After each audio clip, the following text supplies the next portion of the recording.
Ieškai sveiko užkandžio, kuris suteiktų energijos ir nepakenktų figūrai?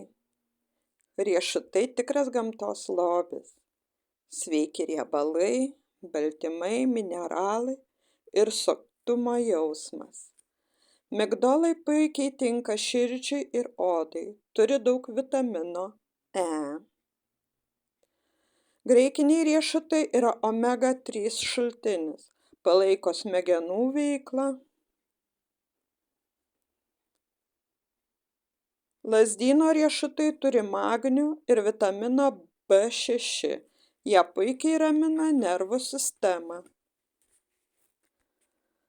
Anakarčiai vilioja savo švelniu skoniu, jie yra turtingi geležimi. Rinkis saują riešutų, tai puikus užkandis tarp valgymų. Tik nepamiršk, saikingai, apie 30 gramų per dieną. Nori daugiau tokių patarimų? Sek mane.